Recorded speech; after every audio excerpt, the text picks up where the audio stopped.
Welcome back to the Alcohol Free Revolution podcast. My name is Steve Smith. My name's James Lloyd. And Merry Christmas, you filthy animal. Same to you, my friend. so as we are recording, we are a matter of days away from Christmas. How are you doing? Yeah, great. Really, really busy.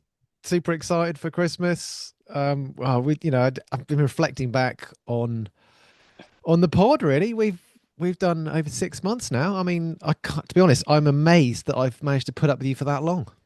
No, I know it's incredible, really. Actually, believe it or not, we actually met up in real life, IRL, We did, as they call it, just a few days ago, which was lovely. Yeah, I like to treat my staff to some drinks around Christmas. the massive alcohol-free Revolution Christmas party. The venue was incredible, wasn't it? It was. And the band, it was amazing. The band, Lucky Saint and the on fireworks. Tap. I know, and the fireworks, and the marching band, and I mean, really, what an evening! What an evening! It was just, yeah. And I just want to thank. I feel guilty that I didn't bring you a gift. I feel very bad for this. I should have brought you some Zeno wine. But for anyone listening, Steve absolutely nailed it by getting me a bottle of extra virgin olive oil for Christmas, which is the best gift you can give to someone who actually gives a shit about their health. And in terms of feeling guilty about not getting me anything for Christmas, you bloody well should, actually, to be honest with you. I do. I genuinely do. I genuinely do. and let's be clear that there will be no alcohol-free revolution podcast this time next year if you don't get me a present. I will get you something. I promise. I'm only kidding. When's your birthday? My birthday, which you should know by now because I've mentioned it enough times on the podcast, is the 1st of February. Oh, yeah. And that's why it was always so difficult to do dry January. So, yeah, my birthday is the 1st of February, and I'll be old. You'll be 53. 53 years old, or 35 in reverse. I know, scary stuff. But, yeah, I'm going to celebrate the new year by turning 53 and signing up for another huge ultramarathon event. Watch this space coming in 2027. Do you think it's fair to say that at 53 you are happier and healthier than you've ever been in your entire life? Absolutely. And 100%, I mean, yes, happier, of course, but 100% healthier, fitter than I've ever been in my life. Yeah, absolutely. I mean, I feel that way. Seriously. Yeah. I'm 50, a bit behind you, but I've never felt happier, and I've definitely never been healthier. There's no two ways about that. That's absolutely clear. And I don't think it's necessarily just the physical cutting out of the alcohol. It's just the time that it's given me back to be able to train and to be able to focus on what I love and find the time to do that. Where getting up in the morning and doing it without having to just lose that mojo, I guess, which is what alcohol would take. So yeah, 100%. It's a consistency bit though as well, isn't it? It's the not questioning eating well. It's not questioning going to the gym. It's not. Do you know what I mean? It's just that every night sleeping brilliantly. It's that compounding effect. Just makes such a huge difference. Creates all that momentum and. For sure. So what does Christmas have in store for you next week? I've got my dad coming up. So yeah, there's that. That'd be fun. Connecting with the family. Taking it easy for a bit, I think. Obviously, nothing particularly exciting. I've obviously got some coaching in the diary. But yeah, just kicking back for a few days, taking it easy, considering what next year's going to bring. Working on some guests for the podcast for next year. Spending a bit of quality time with my wife and my beautiful dogs that they're asleep behind me now, but you can't see it because we're not doing a video podcast. But yeah. I would like to point out that your dogs 9 times out of 10 are not only are they asleep behind you, but they never move for the entire time we're recording. I have to question whether they're real dogs. Honestly. So that's one thing we're talking about doing next year, right? Is doing doing YouTube, actual video podcast, which I think we definitely should do, so everyone can actually see my dogs. But they're so brilliant. They just come in, and when I'm working in here or doing a pod, they just sit down and chill out, and then as soon as I get up, they go nuts. So they're great. Awesome. But yeah, so. Few days coming up to Christmas. We should sort of say before we get into it, we've got a guest. We're gonna share an interview with you in a second. He's Scot Maitland. He's a mixologist, alcohol-free mixologist. We recorded this pod a couple of weeks ago, and he's just fantastic. He's a great guy, and he's got some brilliant ideas on really completely original ideas for alcohol free. I won't say mocktails because they're not mocktails, but alternatives, and we'll Mm. share that interview with in a second. But if you're thinking about doing dry January, we're going to be doing a dry January pod, which will go live on the 5th of January. In the meantime, the week after that, the week before that, we're going to have an interview with the inspirational Laura Willoughby, MBE from Club Soda. So loads coming up on our podcast. But of course, Steve, we've also been running the community for the last few weeks. Which Mm. what's your take been on that? Oh, it's been awesome, huh? Love How it. just so good to meet so many people on so many different aspects of their alcohol-free adventure. It's been amazing. Been really amazing. Loved it. It's probably the part I look forward to the most each week is our community calls. Mm. So Yeah. we're running these on a Monday at 1 o'clock or 12 o'clock? 1 1 o'clock. p.m. It's 1 o'clock, 1 isn't it? p.m. 1 p.m. On a Monday. So if you're thinking about doing dry January, obviously you can have some time off over Christmas, I hope. Come and join us. Just ping us an email to info@thealcoholfreerevolution.co.uk and we'll send you the Zoom link and you can just jump on with us. And honestly, it's been such great experience meeting people who are like-minded. Some people are perhaps in the first year of going alcohol free. Other people are thinking about it. They're on the fence. And it's just been such a great space. And we really want to kind of grow this next year. But if you're thinking about doing dry January, come and meet other people that are doing it. Come and meet people who've done it, who can give you some inspiration. If you're feeling a little bit unsure, perhaps you don't want to just throw yourself in, just come and sit and listen and watch. We're not into forcing people to contribute. It's not going to be.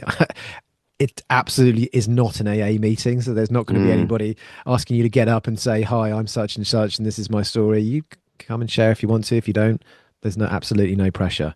But we'd love you to 100%. love you to join us. 100%. Okay, moving swiftly on. Let's get on to today's interview with Scot Maitland. We've got a special guest on the show this week, and I just know that Steve's going to absolutely geek out on this one because it's going to be all about hospitality. So he's our second ever international guest, all the way from Austin, Texas. His name's Scot Maitland, and he is a passionate alcohol-free mixologist. So Scott was telling me that after he got tired of being offered sugary, fizzy drinks in the pub, he built a framework that creates sophisticated drinks without alcohol. His company, The Elevated Bear, delivers cutting-edge corporate workshops, retail activations, and public education. And this is not just simply about creating mocktails, but it's about teaching the science behind elevated non-alcoholic beverages. Scott, welcome to the Alcohol Free Revolution podcast. Thanks Welcome so along, much for Scott. having me. Ah, brilliant. Glad to have you. So before we start sort of speaking about, mixology, which I cannot wait to get into, perhaps you could just tell us a little bit about your journey and how you arrived at where you are today. Yeah, absolutely. I mean, I guess my journey kind of starts 13 years ago. I was diagnosed with cancer, and it was kind of something that I kind of expected to get because my father had cancer, his father had cancer. I just didn't expect it to get it at 40. And the kind of cancer that I had is actually fed by alcohol. Not all cancers are, but some cancers are definitely fed by alcohol. And I found out that I have Lynch syndrome, which means I'm genetically predisposed to that type of cancer. And it's different, but similar to the cancers that run in my family. And my oncologist had been on me for years to stop drinking. But, in order to get rid of my cancer, I had surgery, I had a Whipple. And so I joke around, they mugged me. They took out part of my stomach. They took out my gallbladder, part of my pancreas, and part of my small intestine. And I just thought, like, how much more do I have to give up? Like, I want to live and I'm not going to live forever. So, and I still drank, but as I was getting older, I just realized that I wasn't really enjoying it. And then something else happened to me as a result of that surgery. Because I lost part of my pancreas, I ended up developing type 2 diabetes um, 2 years ago. And so they put me on a GLP-1, Mhm. which here in the Just, States, I take Mounjaro. just for some of the UK listeners, could you just describe what that is? 'Cause I know it's a very much an American term, a Uh, GLP-1. yeah, GLP-1 is a medication that is used for type 2 diabetes. It's Okay. a once a week shot. It's also known as Ozempic. Oh, right. Um, Okay. Yeah, I thought so. yeah. So they originally developed it for type 2 diabetes, and then they found out that people were losing weight on it as well. Actually, I lost 70 pounds on it. And it does something else, though, that's really unique. Mm, 30% of people who take these medications lose their interest in alcohol. I've heard that. Wow. And yeah, so I call it like I lost my alcohol noise. And what I mean by that is, I'd go out, I'd have a drink, but I could feel I was getting a little bit of a buzz, but I just was really deriving no pleasure from it whatsoever. Okay. And I happened to be dating somebody at the time who liked craft cocktails, and so we'd go out and I'd maybe have one or two drinks, but I was just like, I'm not really enjoying this. And I ended up switching to Prosecco. That's what I would drink when I'd go out. And I didn't know this at the time because I didn't have the framework. And Steve, you'll totally get this, but it was the mouthfeel that I was enjoying. Mm, It was the sharpness of the bubbles in my mouth mhm. and the dryness of the Prosecco that I was enjoying. It wasn't anything else but that. And we ended up breaking up, and I just decided, like, why am I doing this? I shouldn't be doing it for health reasons. I'm not enjoying it. I'm not going to do it anymore. It's expensive, Mm. and so I stopped drinking. And earlier this year, Thursday, March 6th, I was at a bar. I was living in New York City at the time. I was at a bar on a Thursday night. It was 10:30 at night, and I was on my third Diet Coke. And I thought to myself, I'm not going to sleep tonight. And I didn't. And as I was lying in bed looking up at the ceiling, I just thought to myself, I can't be the only person that wants to go out, that wants to be social, that wants to do stuff, but doesn't want to drink. Mm. And, my options were club soda or soda, um, maybe a mocktail, but that was it. And I just thought that can't be all there is. So I Mm, created the elevated bear. brilliant. We'll come on to that in a second. Sorry, Steve, you look like you're about to No, say no, go, something. go, go, go ahead, go ahead. Well, I'm just quite interested, just rewinding to, after you said that you had all of that surgery and all of those organs removed, were you given any kind of advice by, your medical provider that, perhaps alcohol is, you shouldn't carry on drinking after that? It was more actually shaming, actually. Mm. And one of my oncologists quite blank told me, like, if you're going to drink, I'm not going to see you as my doctor. So I just lied to him and told him I didn't drink. Really? Well, Yeah. I guess at least they were forthcoming with the information. I think we did a interview last week with a doctor, and she was saying that it's not terribly common that the dangers of alcohol are kind of shared with people who've had cancer. And I've heard quite a number of people say that, and they're like, okay, how should I, what should I do if I've had cancer? And doctors in this country aren't terribly forthcoming with that information. And I know Steve was saying last week it's Mm. quite common for people to be told, The oh, opposite. you've got really great news, go home and celebrate and have a few drinks, and it's just like, Yeah, yeah. what? But that's what happens over here, Yeah, yeah. apparently. Yeah, I think it's more important to give people the information so that they can decide what it is they want to do, rather than black or white, just and on top of that, I think it's hard to just even understand that mechanism. Like, well, I hear what you're saying, and that makes sense. I mean, alcohol is poison, literally, but at the same time, like I'm having a hard time wrapping my brain around that. To your point, like what do we do when we celebrate? We have a drink. So Mm, yeah, mm. I think there needs to be more breadcrumbs, if you will, to get to where you're trying to get people to go instead of just, a commandment. Going back to what you were just saying there, Scott, about obviously you received that pretty devastating news at the age of 40. Was Yeah. was your relationship with alcohol before that? Were you already considering looking at that in a different through a different light, or was it purely on the back of the news that you kind of received? That's a great question. So I am very proud to be, a queer person. And so much of what happens in our community revolves around alcohol.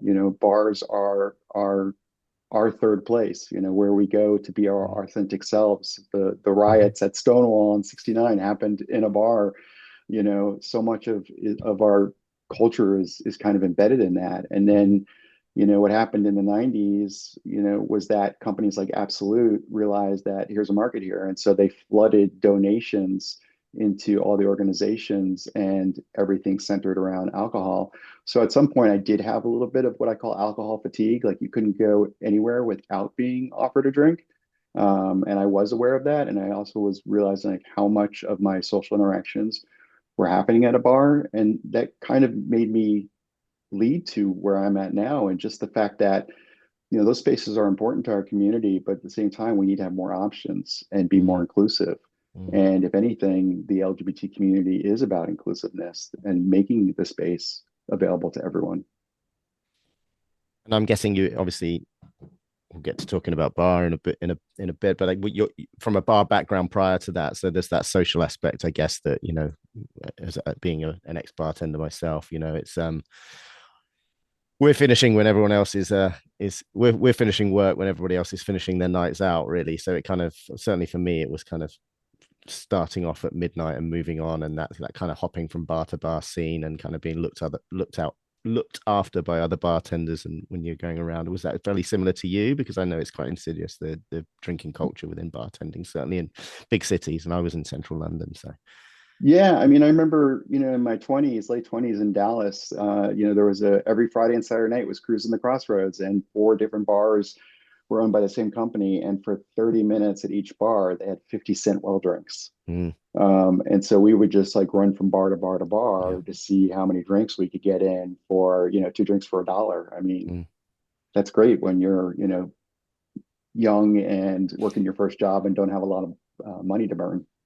Yeah, we had them service industry nights, right? You basically sin nights, 50p a beer, Yep. bathtubs full of beer. And yeah, no wonder we got set up, huh? I find it really fascinating what you were saying about the LGBT community being kind of targeted by, Absolute, Mm. and how obviously how central it is to your community. And I was just thinking, you should live in Britain because I mean, literally, club culture, bar culture, it's absolutely rife, right across the UK. Always has been for decades and Mm. decades and decades. And we've spoken quite a few times in this pod about the 90s and about how women were targeted, by the alcohol industry. Everything. If you go, if you picture the idea of a British pub in the 70s and 80s, it's exclusively men, in hats, drinking like large jars of real ale. And then in the 90s, it dramatically changed. Yeah. Um, Oh, the Cosmopolitan, Sex in the City. yeah, There you 100%. go. Yeah, exactly. Yeah.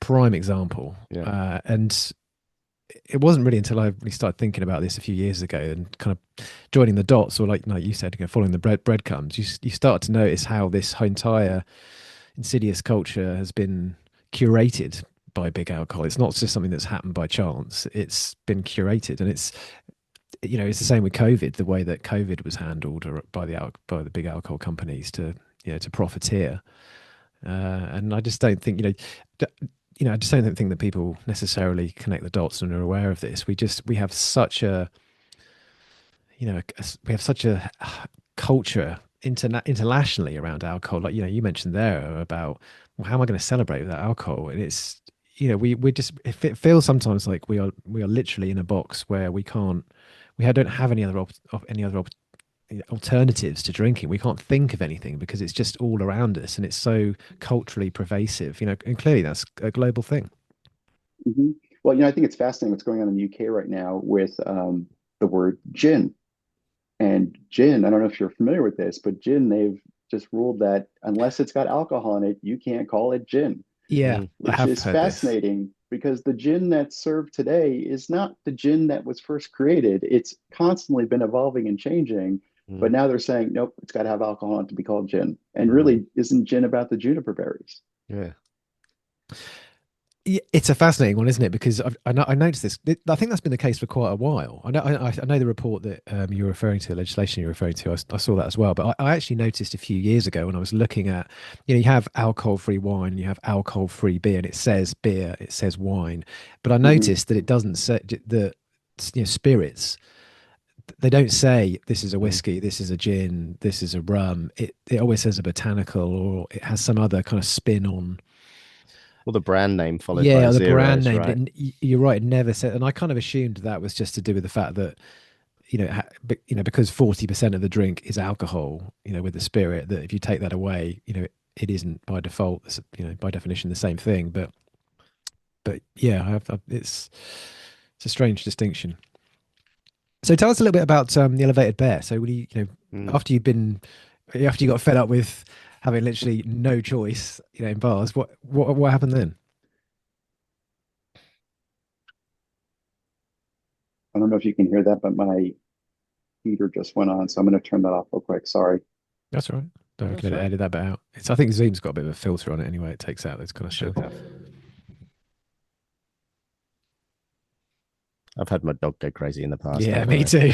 I'm like, you can't hear that. You barking the house down. You're like, no, can't hear anything. Okay. That's okay. Where should I start? Where should I pick up at? What was the last? I'll just start at the beginning again. Yeah, yeah. Think I'm about just easier. gonna wait for James to put his headphones on. I'll remind Yeah, myself. There we sorry, go. it's so hot in here. You can see my face. I'm absolutely flushed. I was baking in Makes it. a change. You're normally sitting in the cold. I And know. you. It's supposed to be a fortune. Anyway, sorry. So We'll do a yeah, I'm 2 minute just. pause, shall we? What question 2 second were we pause. going back to? So it was How we at got started, right? how we Yeah. got started. Yeah, Yeah, yeah. absolutely. Yeah. So Yeah. So after I had this like epiphany that I wanted to, fix this gap, it was actually my birthday. I had my soft launch for the Elevated Bear on March 21st, actually at a bar called the Dickens, which is in Hell's Kitchen. And it is a LGBT, really upscale posh cocktail bar named after mm, Charles Dickens. And I knew they had mocktails. And so for my birthday, I went there and I said, what do you have? And they said, well, what do you like? And I said, I don't know. What do you have? And they're like, well, what do you like? And I was just like, do I have to go behind the bar and make it myself? So I ordered a drink and, it was lovely and, having a good time at the event, telling people I'm starting this company up. And then I ordered the same drink again, but this time I got it from another bartender and it tasted completely different. And I was just like, wait a minute, this is the problem. There's no methodology to mm, these drinks. And so I started just researching, and I found a book by Dr. Kevin Peterson, who is a PhD in mechanical engineering, who happens to own a perfumery in Detroit, Michigan, that turns into an experimental craft cocktail bar at night. oh wow. And first off, I love that on so many different levels, but um, he wrote a book called Cocktail Theory, and he identified 4 trajectories on how you make a really good cocktail. And that's physics, engineering, perfumery, and then bar ownership. So I just threw myself in this book and started thinking about how can I apply this to non-alcoholic drinks. Um, and I changed the last pillar from bar ownership because I don't own a bar to hospitality. So I really started looking at, what do you do when you build a drink? So the physics, this is about the taste balance, the ratios of sweet and sour, bitter, salty, umami, all the 5 things that you sense through taste. Then engineering, there's a certain lifetime, when you make a drink, and Steve, I'm sure you've experienced this. You'd make somebody a drink in the bar, they'd be gabbing away, they go to take another sip, and 10 minutes have gone by, and that drink has died, and Mm, it tastes nothing like what you made, and mm, just like, no, no, no, I need another drink. So how do you create that drink so that it lasts even longer? And thinking about, is it in the right glass? You want to put Collins drink or bubbles, drinks with bubbles in a Collins glass to preserve those bubbles. Is it the right temperature? Does it have the right level of carbonation in it? So all of that stuff that keeps the drink tasting good from first sip to last. And then perfumery is really probably my favorite of the pillars. What people don't realize is that alcohol does more than give you a nice buzz. If you like a buzz, it gives you mouthfeel. It mm, gives you sensation in your mouth of dryness. It carries scent up to your nose. So when you remove alcohol from a drink, that drink doesn't smell as good. So you've got to work mm, even harder to make that drink smell good. And that led me to reading also a book on neurogastronomy, which I discovered that 80% of what we taste is actually not taste, it's scent. mm, So that drink's got to smell really good, from everything from making sure that it's got like a top, middle, and base note. Uh, Also making sure that that garnish has a purpose. Not all cocktails need a garnish, but I believe that every elevated non-alcoholic beverage should have a garnish, not because it's pretty, but because it serves a purpose. And then mm, lastly, hospitality. And this is the thing that was really important to me. How does that guest feel when they're holding this drink? Are they proud to hold this drink? Do they feel empowered to hold this drink? How does the server feel when they're serving this drink? How does the bartender feel? I talk to bartenders all the time and they're like, yeah, when someone orders an NA drink, I'm just like, oh, I don't want to make that. And I'm like, why? Why would you not want to make this? This is actually a more challenging drink to make because you got to think more about it. This is actually where you get really creative and get to use your brain and all the knowledge you've amassed over the years to make something really amazing for this guest. And this is where talent shines because, you add gin to something And what do you taste? Gin. But when you remove that from the equation, then you got to think about all these other taste profiles. And this is art to me. This is what's exciting. So I went back to the Dickens and I said, hey, I'd love to help you with your menu. And I created a drink. I love a good pun. And so I created the best of times, the worst of times, which started off with a time infused simple syrup. And they loved it. And so I worked with them to create four more drinks. We did Havisham's Bloom to reference, poor Miss Havisham who never got that wedding that she wanted. And we did Spicy Copperfield Spritz and a twist of citrus. And so just had fun with these different drinks.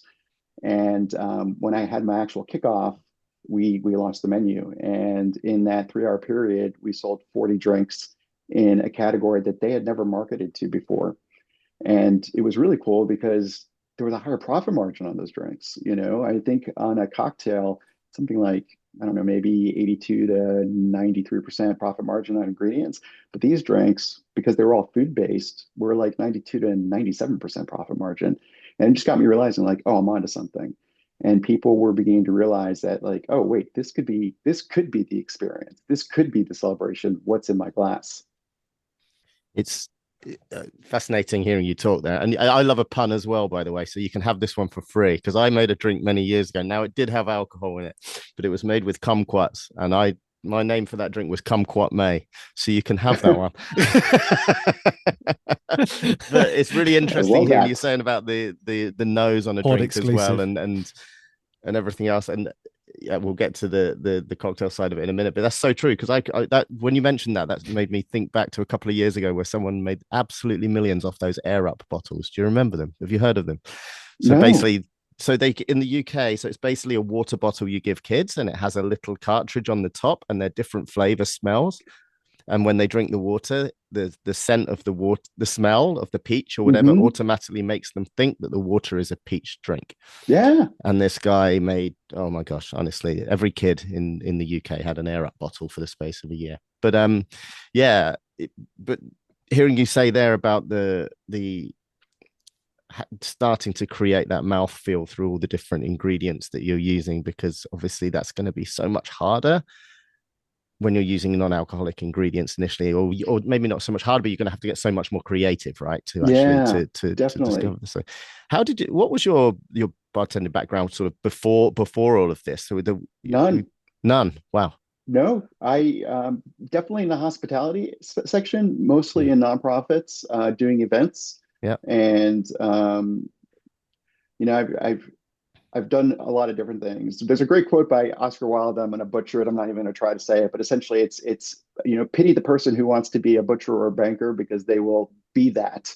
Mm. Better to be the person who doesn't know what you want to be because you get to be anything, and that's Mm. kind of how my life has been. I started off my career in nonprofit fundraising, and then I pivoted. And at one point, my first partner, he's a pharmacist, so we owned a pharmacy together here in Austin, Texas, and that led to a lot of public speaking on how to grow your business and make that pharmacy the third place where people came there for wellness information, not illness. And that led to me publishing a magazine on growing your independent pharmacy. And then I went back into nonprofit again and now back into entrepreneurship. But to me, it's always been that hospitality. How do you make people feel welcome? Mm. How do you include as many people as you possibly can so that they feel they want to be there, whether it's you're trying to get them to donate to your cause or grow your business, or just have fun. And so it was always that mindset, hospitality. Awesome. Awesome. It is. It's that wrapping them in a bubble when they come in, right? And giving them that amazing experience and Exactly, and seeing and really seeing mm, them. And that was mm, my frustration was that, we're we're basically telling people you're not really welcome here. This isn't your space. yeah. I went to a charity event recently and sponsored by Tito's Vodka and there was like a menu of five different martinis and then I went to go see what their NA choices were, and it was soda, club soda, and Heineken Zero. And fortunately, I don't mind a Heineken Zero every now and then. It's not my go-to, but I'll have one in a pinch. But I was realizing this isn't really hospitality. This is what I call hospitality charity. we Yeah. kind of thought about you, but we didn't really think about you Yeah. that much. We have Yeah. one Mm, offering for yeah. you, Yeah. Hmm. you know, What have you got? and I'll have that. Yeah. yeah. And I feel That's like, yeah. I feel like poor Oliver, please, sir, can I have some more? And there's no choice. So I think it's so easy to do that, right? It's so easy Yeah. to just think a little bit harder, and offer something, especially if you can do it food based, so you don't have to go out and buy a bunch of products. Although there are amazing botanicals out there and spirits and whatnot. I was over in Pennsylvania with my family about a year and a half ago, and I went to it's just outside Pittsburgh, by the way, just to give you a bit of context. And I went to a really nice high end restaurant in Pittsburgh, and this was about a year and a half ago, and they didn't have a single alcohol free choice. No beers, no spirits, no wine, nothing. And Mhm. honestly, when I asked, they looked at me like I was speaking another language. I mean, to be fair, that happens quite a lot when I'm in Pittsburgh because I speak quite quickly and I generally get like, what do you say? So that's not uncommon. But I was kind of horrified that there was literally nothing. And I know obviously if you're in different parts of the country, it's a little bit different. And it really kind of made me sort of think how the difference between the UK and America in terms of the alcohol-free movement. Because over here at the moment, it's accelerating really, really quickly, and I think it is to an extent in America as well. But certainly at this point, in some parts of the country, it wasn't. And I kind of sort of I kind of almost compare going into a restaurant or going into a bar and them having no alcohol-free alternative options as being akin to going into a restaurant as a vegetarian and saying and them saying, "Oh, we don't have any vegetarian options." I Yeah. think it's exactly the same as that. I don't see it as being any different. So, Yeah, what's your I was gonna take on say, it? yeah, to me, it's also the same as, like, if you deal with celiac disease and, there's no gluten-free options. Mm. I think we now know that, again, we need to have those options, and it's not like a huge deal. You buy a different kind of bun, and now you can sell hamburgers to more people. Like, Mm. how simple is that? Love Mm. that. Um, Do you think do you think the alcohol free movement is what's it like over in America at the moment and from that perspective? Can you go into your average bar in America and get a choice of alcohol free beers or is it still I like, think we've got one, we'll have that. Yeah, I think, it really depends on where you are. Having come from New Yeah, York City, I can think of three NA bars that exist. There's my favorite is in Brooklyn. It's called Mockingbird. And the Great name. guys there are doing a really great job. There's Hecate in Manhattan. Uh, what is it just called? It's on the tip of my tongue, but there's a new one that just opened up in Brooklyn. Um, and they're I think they're doing pretty well. There's also New York's kind of funny because in New York, I don't know if it's New York City or New York State, but if you want to buy liquor or wine, you have to go to a liquor store. Mm. Pennsylvania, Um, Pittsburgh's like that as well. yeah, you can't buy beer in a liquor store because there's not enough alcohol. You can't buy bitters in a liquor store because there's not enough alcohol in them. Mm. Um, so, and retail space obviously is so small that you actually have NA bottle shops that seem to be doing really well. That's You come cool. to Texas and you can buy beer and wine at the pharmacy, but liquor can only be sold at liquor stores. And it's Texas. Everything's bigger in Texas. We've got lots of space. So, your big liquor stores now have like an NA section in them. So like bottle shops here aren't as big of a thing for the NA because you can get them anywhere. And Mm. so that's, something I noticed that's very starkly different. In my time here at Austin, yeah, it's become more of a thing, but I wouldn't say that the options are super elevated. I think they're again, it's that beverage charity. Like, we know we need to have this, and so we're going to put this on the menu, but we really didn't think that much about it. We have things like a nojito. No, let's not do nojitos. To me, that's like saying, "Hey, I'm going to make marinara sauce, but I have no tomatoes. Let's just go ahead and make it anyway." It's Yeah. not the same, you Do you get know. much do you see much on draft? Do you see many alcohol free beers on draft? So I have just this last week, I had my first NA beer on draft. I've never seen that anywhere, and I was like so It's not much excited. over here either. It was It's an starting to athletic, now. yeah, it was an athletic brew, Yeah. and Yeah. Oh, that's good. honestly, It's really nice it athletic. blew my mind. It was Yeah. such a different experience out of drinking out of the can. Yeah. And it got me really jazzed up. And it was actually at a coffee shop of all places. Yeah. And so I was stoked, and I'm definitely going back to that coffee shop to get another one of those. But it varies for sure. And I'm really trying. What I've realized in my journey is that you've got cocktails and you have analogs to cocktails, and those are mocktails. And then I'm doing something I think that's a little bit different. I call them ENABs, ENAB, and that stands for elevated non-alcoholic beverage. And the reason why I look at it differently is I'm not through Dr. Kevin Peterson's introduction to me to these four pillars, I realized that I don't have to follow the requirements of what goes into a Collins, drink. There are different families. Some people think there are 8 families, 7 families, 6 families. We don't need to argue about that right now. But I looked at those cocktail families, and to me, they're kind of a blueprint of what could be, and then let's tweak it to what it can be. Because alcohol is not that main ingredient. So now we get to be a little bit creative. And I think that's where the missing piece is. And I think that's where it's going. It's not there yet. But I'm hoping that's where we can take it so that these drinks are actually like their own third category.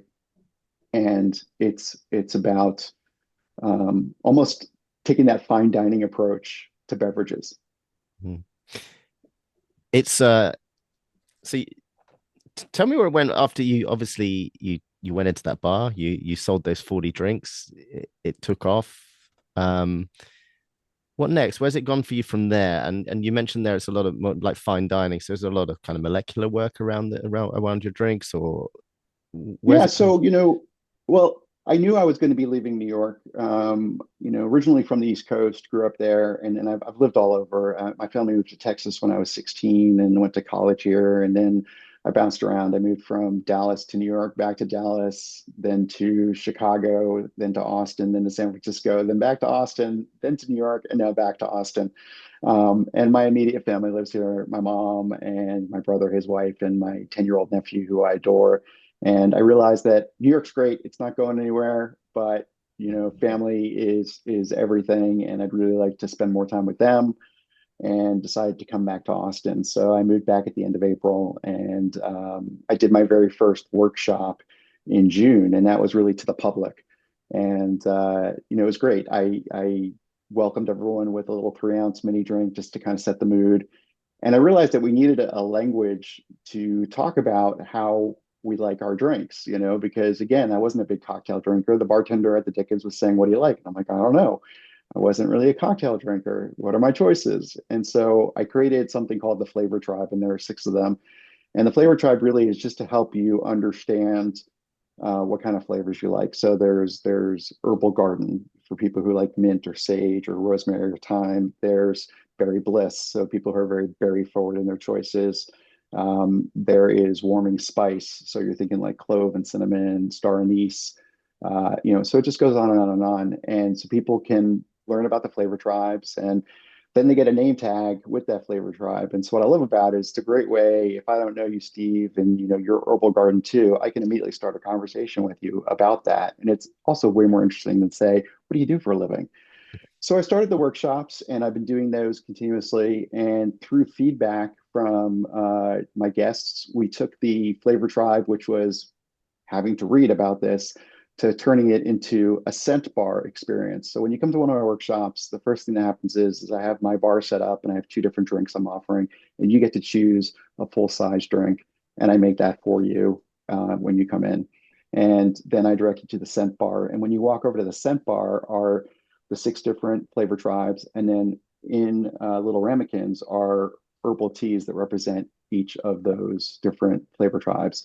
And so now they're having like a tactile scent experience where they're going in, they're going to like look about it, they can pick it up, they can smell it, they can feel the tea leaves in their hands if they want to, and they still get their name badge, but now it's more engaging, and they're beginning to think about this beyond just the sip. And that's what I'm trying to do, is get them really excited to make this, like I said, the moment, the celebratory thing. And then everyone gets their drinks, and we grab our materials, and we build the drinks together, and it's a lot of fun. And those have been really fantastic, of just getting people to think about things in a different way. And I found, I was curious, I wasn't sure who was going to really come to my workshops, and overwhelmingly, I'm going to say like 95% of them are people who do drink. But they're re-examining their thoughts on drinking, and they're realizing that every night, every celebration, or every gathering doesn't need to revolve around alcohol.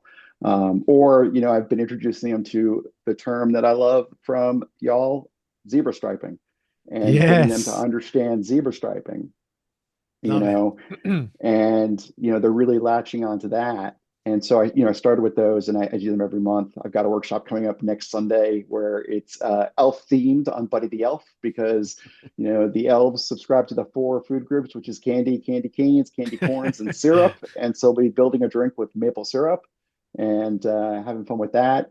Lush Cosmetics, which I know y'all have over there, Uh-huh. they hired me to do an activation for Halloween. And so they gave me three of their different bath products. And if you've walked into a Lush, Make them into a cocktail. yeah, I made them into an ENAB. And so I looked at the scent profiles of those three different bath products and then created drinks around those. Oh, it's a little And bubbly. so, yeah, for 2 hours I was in their store, and it was great because again, everyone could participate. And what I loved about this was one of the employees came up to me, and she told me she was Muslim, and she really loved this because the Muslim community doesn't drink Yeah. alcohol. And she thought Mhm. this would just be a great thing for, like, baby showers and bachelor parties. And I said, that's exactly why I created this, is Mhm. because I want people, no matter what your walk of life is, whether you're sober curious, you're pregnant, you're training for a marathon, you're Muslim, you're Mormon, it doesn't matter. I don't care. Mm. I care about you, but I don't care why you don't drink. Like, to me, that's Mm. not important. And I'll never ask you that question because it's none of my business. So, it just was the validity that I knew was there. And then Samsung Electronics hired me to do a corporate workshop for them last month. And so I went in there and worked with one of their employee resource groups. And we talked about, again, like the hospitality of it all.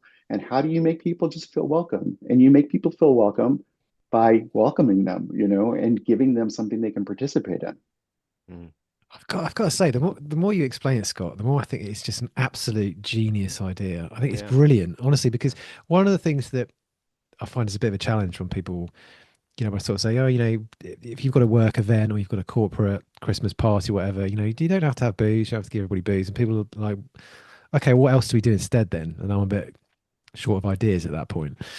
So, I think coming in with what you've just described and hiring somebody to do that at an event is fantastic. I'd love to go to a Christmas party and you were there serving those drinks. I think that'd just be brilliant. I mean, I've not seen anyone really doing that in a really meaningful way in this country. I think it's a fantastic idea.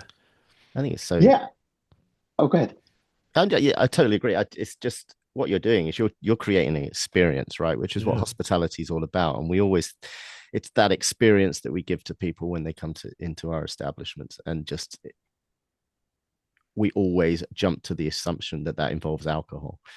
Whereas you can go into you talk there about the sort of fine dining aspect, and I listened to you describe some of the drinks you've made. It's almost like a 7-course taster menu that you're putting together there, or something. They're getting that real experience and they're going through, and what you're giving them is just absolutely incredible experience, and they're going from drink to drink and getting involved and exploring all the different flavors. And it just sounds, yeah, I totally agree. What an It's amazing another thing to level, do. isn't it? Yeah, totally, It totally. just really moves away from, like you said earlier, Scott, just kind of giving people one option. We've got to make sure we've got something for the people who don't drink. So, give them one of those, one of those, and one of those. And it's just moving it away from that into actually, making it into a real experience. Because I'll be honest, I hardly ever drink, as you described there, mocktails, because invariably they're just a ton of sugar. If Hmm. it says Mm. syrup, if it says syrup in the ingredients, I'm like, no, next. And it's generally it's you're like, oh God, no. Um, but if I went into a place and you were doing your thing, I'd be all over that. I just think that'd Mm. just be, oh, okay, what can I try next? What can I try next? What can I try next? Well, and then the business economy, the business economics of it just makes sense as well. I mentioned earlier that there's a higher profit margin on these drinks than there are alcohol. I don't know how it works in the UK, but there's like an excise tax here in the United States Mhm. on Mm. alcohol. Yeah. And well, little fun history fact for y'all. So I've been, reading a lot about prohibition as well here that happened in the United States. And Mm. one of the things that kept prohibition from originally happening was the fact that the US government, post Civil War, was funded by taxes on alcohol. And then Congress implemented income tax. And when they did that, it removed the reliance on the tax from alcohol, which then helped push forward prohibition. Mm. So, economics is huge when we're thinking about these impacts. And Of what course. I'd love for these restaurants and bars and pubs to understand is that there's just good money in this. It's a good business decision, for multiple reasons. I when I first moved to Austin, I went to a bar and I said, do you have anything NA? And they're like, no. Well, yeah, soda and club soda. And so I started thinking about, you know, what could I tell somebody that I wanted? And so I was like, okay, well, can I get a pint glass, fill it with ice, throw in some, juice of half a lemon, juice of half a lime, and then fill it with, either ginger beer or ginger ale, and then a couple dashes of Tabasco sauce. And I call that my bar back special. And so it's really easy. Bartender understands it. It's not rocket science. They have all those ingredients, at least here in the US. And so he made it for me. Mm. And I pull out my wallet to go pay for it. And he just goes, waves his hand at me, and walks away. And so, as a bootstrapping entrepreneur, I'm like, great, that's money in my pocket. But at the same time, I felt really crummy. I felt like I was bothering him. I felt like I wasn't taken seriously. I had money to spend. So I didn't feel good. And I didn't go back and order a second one because I just then felt like I was, you know, Yeah. I Mm. don't know, I just didn't feel good. Mm. He didn't get a tip because all I had was a 20 on me and I couldn't break it because he was off the next person. And the bar didn't make money. So all three of us lost, Mm. and I would have ordered a second one. I also try to explain, like, if you're a server or if are the bartender, what is a 20% tip on a glass of water? It's zero. Mm. What is it on a soda pop? Here in the States, usually they don't even charge you for soda. Or if they do, they're not charging you for refills. So you're losing money. Mm. And then, people instinctively zebra stripe before they even knew it, except they were doing it with water. So what if you could create a flight, a zebra flight? And I hope someone will take this idea in the hospitality industry. But it's like, hey, we're going to take you on this, four beverage journey. Two contain alcohol, two do not. But they're going to take you on this journey throughout the evening so that Mm. you have a really good time. You're doing what you want to do with your buddies, but you're experiencing all these different flavors and they all enhance one another. And I think that's where this is an opportunity to take it to that fine dining level, and make it so that it's the message isn't this doesn't have alcohol in it. The message is this tastes really good. It It's going tastes to make amazing. you Yeah. Yeah. think, Yeah. you Yeah. know. And so I incorporated into my workshops, how do you order out? What do you do when you don't have an option? you know, so that you can get something that you like. Or on my recipe cards, they'll be the recipe because I give everyone a recipe card so they can make the drink at home. But then I give them the verbiage of how to order something comparable to this when they go out, so that now they have a toolkit, and they can ask for what they want. It's not just hospitality now; it's empowerment. Because my first workshop, it just blew my mind. Someone literally said out loud, "It never occurred to me that I could ask for what I wanted." That wouldn't have occurred to me. I never would have thought about doing that. If it's not on the menu, you can't have it, right? Yeah, It's exactly. just no. Okay, I'll have X, Y, Z. Love that. Okay, so I'm going And to put. Steve, oh, go ahead. No, you go ahead. So go on, Scott. I was going to say, Steve, you worked in the industry. Yeah, yeah, You don't want someone come up and going, well, can you make me? But if I walk up to you and I gave you the order I just yeah, gave you, yeah. lemon juice, lime juice, ginger ale, a couple dashes of Tabasco. Yeah, I can do that super easy. Here you go. Why wouldn't I Yeah, give that to you? exactly. So you Exactly. gotta help the bartender and server out. You Yeah. gotta know what you want, and that's why I give them this language so that they feel confident. The person they're giving the order to understands it, and it's easy. It's removing the barrier. We were talking off air before this about our old Fridays days. It's the old five easy pieces. I don't know if you remember that. No, yeah, And kind of now that you say, yeah, if you've yeah. got the ingredients there, we can make it, right? If we Hmm. can, if you whatever you need. And it's interesting you're hearing there saying about prohibition because even as you'll know, I mean the cocktails were born out of prohibition. That's how they started in the first place. So you're almost reinventing the wheel with that now, with the flavors, just not including the alcohol. Yeah. They're no longer needing to hide the alcohol just and hence the reason how they were all made in the first place. So yeah, it's fascinating hearing you talk. So Scott, I'm going to put you on the spot. We're Yeah. we're a couple of weeks away from Christmas. Give me some recommendations for what I could serve at Christmas. Oh, wow. Um, it's funny. A buddy of mine, asked me to help him create a recipe. Um, I just did one for Thanksgiving here that we celebrate in the States. But really, think about scent is so important, and I always think it's good to start with a scent. What brings you joy when you think of the holidays? So if peppermint is your jam, then let's go with peppermint and think about how do we build a drink around that. And so using, we say herbal tea here, but y'all say herbal tea. So, Yeah, it starts using, with an H. yes. Yeah, but what's the last letter of the alphabet? Don't worry, my wife's Um, American. I've had that argument around Yes. herbs or herbs many times before. Yes. So let's put it this way. You start with I would say start with a mint tea. Yeah, That's going to be your base there. yeah. And I cold brew my teas. So I put them in a nice, 34-ounce bottle, and I usually do them double strength so that you're really kind of getting that fun flavor. And when you cold brew them, it's less likely for them to be bitter. And even if it's in a tea bag, I pull them out and I just do it that way, double strain it to make sure there's no tea leaves in there. But start off with like a really good um, tea that you want to use. And it could have caffeine in it, could not, but there's so many options out there of herbal teas that, it's like a playground out there. And it could be peppermint, it could be spearmint. I mean, it's really up to you. So Mm. start with something like that, then think about, and I'm kind of thinking like of a Collins thing here. So we were looking at the tea is going to be the thing that's replacing that spirit. Hmm. Um, and then adding to that, using a syrup, but using it as something that is adding balance to this, not something that's going to Sweet, yeah. overpower the drink and make it all about the sweetness. And so, simple syrups are really easy to make. It's simple parts sugar and water.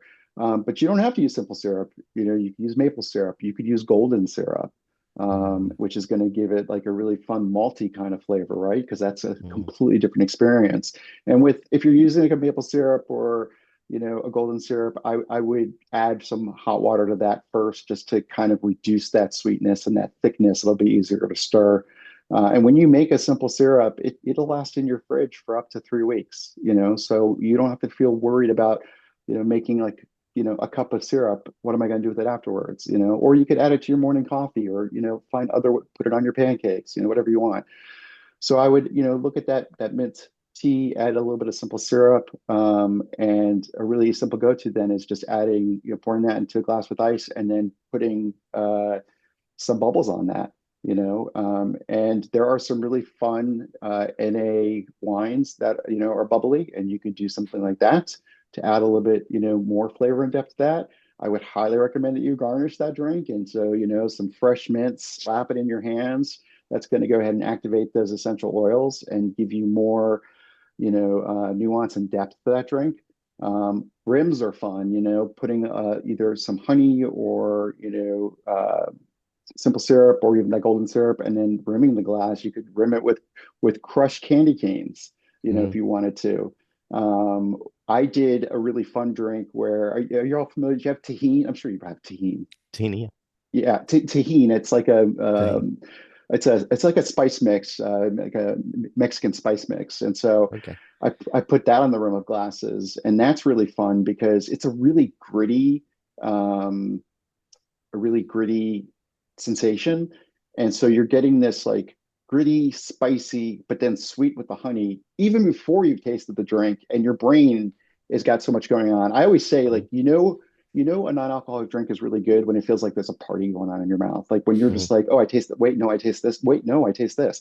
Like all these different things are happening, you know? The other thing I would also recommend, and it's going to sound maybe a little counterintuitive, is adding a little bit of salt to the drink as well, just a Mm, little bit. Because mm, salt, what does salt do? It mm, enhances flavors, mm. you know? Where if you're more of like a savory person, I did for the Kentucky Derby here in the States, I made a smoky mint julep. And my tagline was, it's like making out with a campfire. And I just used a little bit of smoked salt in that drink, just to add some nuance to it.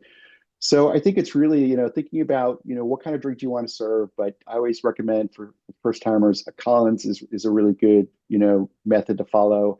Nice tall, skinny glass. Pretty much everyone's got one of those. You could do a pint glass if you wanted. It's going to help keep those bubbles. And then also experiment with bubbles. There's seltzer. Topo Chico to me has a very different bubble profile than seltzer does. You could use tonic water.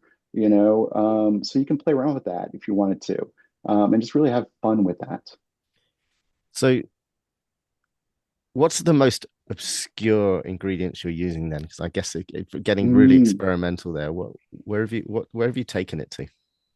I did a drink for Lush. They had a bath product called Alien Egg Farm, and one of the ingredients was seaweed, and I was like, You know, one thing I have to say I love about the Brits is that, and Europe in general, that's not so much a thing in the States, is I feel like y'all appreciate umami a lot more than we do. Y'all appreciate bitter a lot more than we do. The American palate, I'm not dissing my fellow Americans, but American palate isn't really focused on umami or bitter. And so, how do you incorporate seaweed into a drink that isn't going to scare people? And I was like, kind of like, I don't know if people are going to like this. So the drink was actually garnished with roasted seaweed, and people loved it. They hadn't thought that this could be something they would enjoy. It was novel. It was a way to introduce something without it being hitting you over the head. And I ran out of that drink at that event, which I thought I was going to have tons of it. So, thinking about that, I'm kind of thinking like, what do I have in my apartment? There's like all different sorts. I really love using different kinds of spices to play around with that, especially the salts. Actually, I'm so glad you asked this question. I It's funny. I say I'm cheap. My boyfriend says I'm thrifty. I love kimchi, and I was finished with my kimchi, and I had this kimchi brine, and I was like, I don't want to throw it away. Like, what could I do with it?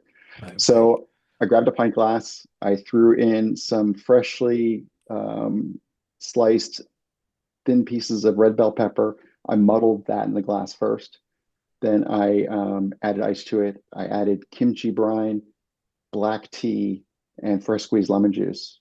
And it was amazing. To me, this would be something be great to serve at a brunch. I never really liked Bloody Marys. They were just too heavy for me. Tomato juice, but it was light, but it was spicy. The tannins from the black tea give you that drying sensation. Um, the kimchi really was the star of this drink. And you definitely knew that kimchi was in it, kimchi brine was in it. And then I garnished it with lemon and a slice of kimchi.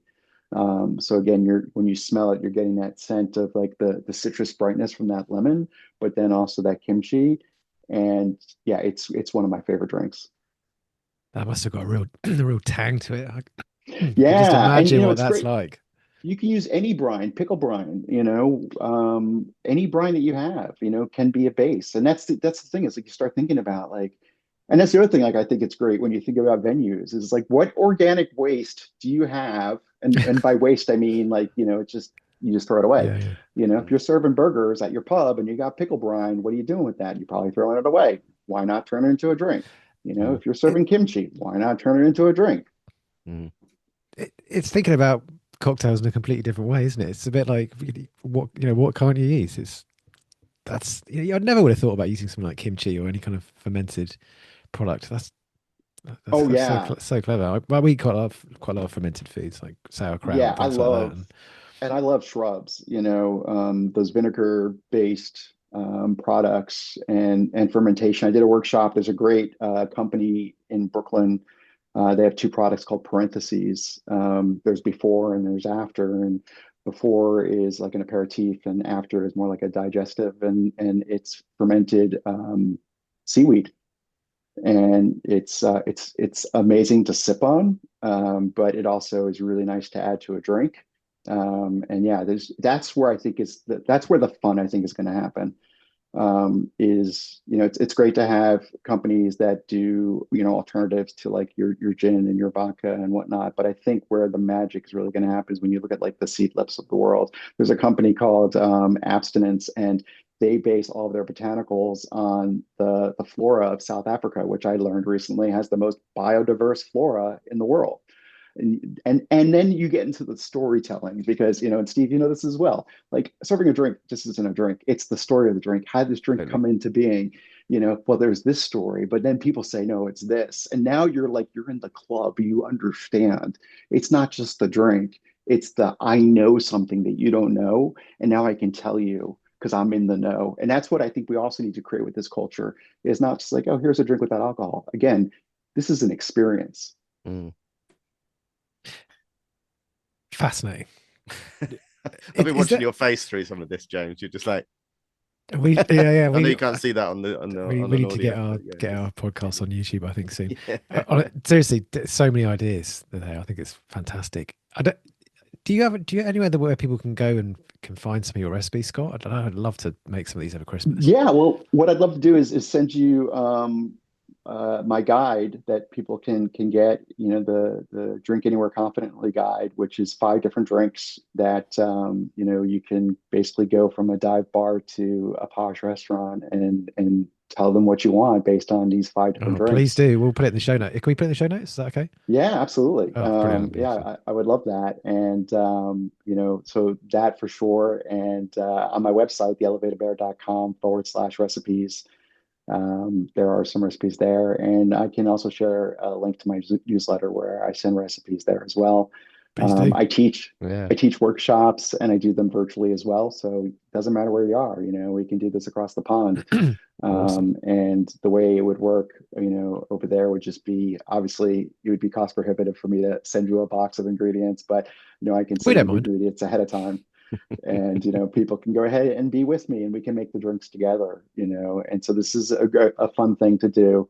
And then also just like look at the resources around you. I mean, like I said, you guys are the innovators in this. It's trickling over here, but I know I'm looking at what's happening there and using it to help guide me here, and Oh, learn right, more okay. about what's going on. Is there a story behind the name Elevated Bear? Yeah, there is. So, uh, as I mentioned, I'm part of the LGBT community, and I'm a bear, and so bears are just Oh, okay. just kind of like chill and down to earth, go with the flow kind of guys. And I originally was going to call the company So Bear, play on sober. Oh, yeah. Um, Oh, yeah, yeah. and I'm very much one of those people that it's start before you're ready. So I was like, got my logo, this is what's going to be called, and then got the domain name, and then found out that So Bear is a registered trademark in the United States. And I'm glad that happened actually, because the more I thought about it, I realized I'm actually not sober. I live a non-alcohol lifestyle. Mm. And what do I mean by that is just that I haven't participated in the 12 steps. I don't know what they are. I don't want to be misrepresenting myself, and I don't want to trivialize that person's experience. So I wanted to be really clear to be in my lane, and my lane means everyone's welcome. And I want everyone to feel safe and comfortable, but I didn't want to appropriate language that isn't my experience. And so, there's the ha ha ha, I'm a bear, but really then also I wanted everyone to feel welcome. And I love a logo with a mascot. And I chose that as well because hopefully when you see my logo and you see the 2 bears clinking glasses, I've seen it. you don't think to yourself like, oh, this is a organization or a thing for like guys or girls or white people or this person or that it's just they're bears, Mm. anyone is welcome. And then also bears, what do bears do? Bears are curious. When they're really curious about something, they get on their hind hind legs and look Yeah. up, Yeah. and bears are fun. And there's Winnie. And lastly, I was a chubby kid growing up and my mom used to call me Winnie, as in Winnie the Pooh. So it just had like a lot of different things going on for Love it. me. And then elevated, of course, because I wanted to elevate the beverages, and make something, more unique. I thought when I started this company that, my passion was going to be a beverage designer. And what I learned along the journey is actually it's really, I'm in the hospitality business, and I use these beverages as a way to talk about hospitality. and create inclusive spaces and get people talking to one another. And there's a loneliness epidemic that's happening. It started with the pandemic, and unfortunately, it's just getting worse. And so then you think about it, well, where do people go when they're lonely? They go to a bar. Well, what if you don't drink? Where do you go? I guess you go to a coffee shop, but it's not the same vibe. You don't go to a coffee shop and just start randomly talking to somebody. And if you do, they're like, get away from me. So, we need to figure out ways to recreate that third place of like, where do you go when you're not home and when you're not at work? There's a drop down in people going to church. There's a drop down in people going and joining bowling leagues. So we've got to find more opportunities. And that's the other reason why I created the workshops is here is a space where everyone's welcome. You get to be social, but we're taking away the things that either might trigger you or that you're not interested in or can't participate in. And on top of that, what I love also about non-alcoholic beverages is that I can address anyone's food sensitivities immediately. If they're vegan, we just don't use honey. I typically don't teach a workshop using grapefruit juice because there are certain medications where you can't have grapefruit juice. So it's really easy for me to swap something out and make it so that, again, there's just no barrier to entry. Brilliant. Fascinating conversation. And you've got a YouTube channel as well, right, Scott? I do. Yeah, I'm in the process of doing some more content, and so you'll see more content coming from me. But it's Elevated Bear at YouTube. I've actually shown some of my recipes on there. The smoky mint julep is on there. I had done a drink for Mother's Day earlier this year called Mother's Embrace. You'll start seeing a lot more content from there, for me on there. And I'm really excited about that. Really use it as an opportunity to teach people and again, just spread this message. I always like to say, like, you deserve something in your glass as unique as you are, and I want to give people that language and that ability to be their own advocate, and the confidence, and if you're nervous, I want that drink to smell so good that you can smell that drink and almost use it to ground you as a form of like aromatherapy, and get you back on your A game and go out there and just change the world.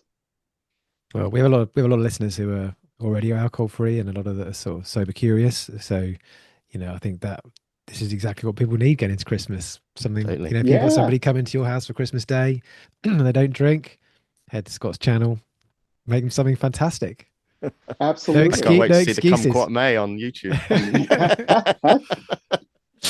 Awesome. It's been a fascinating conversation, and Scott, thank you so much for joining us today and being so generous with your time and telling us. I genuinely wish I could hop over there and try those drinks right now, but absolutely fascinating conversation. My cousin lives in London, so I need to make a visit. And then my ancestry is Maitland is Scottish, and there's actually a family castle in Scotland that I've been dying to get to. So I'm gonna make it there one of these days soon. So when we do, the three of us can get together. Sounds awesome. We'll do a follow-up episode where but hopefully by then you'll do some video and the three of us can make a drink together on video and post it on YouTube. Oh, consider it done. Yeah, 100%. Thanks so much, Scott. It's been wonderful speaking to you. Have a fantastic Thank you so Christmas. much for having me. Yeah, have a great Christmas. You Thanks too. everyone for listening. We'll see you next week. Thank you very much.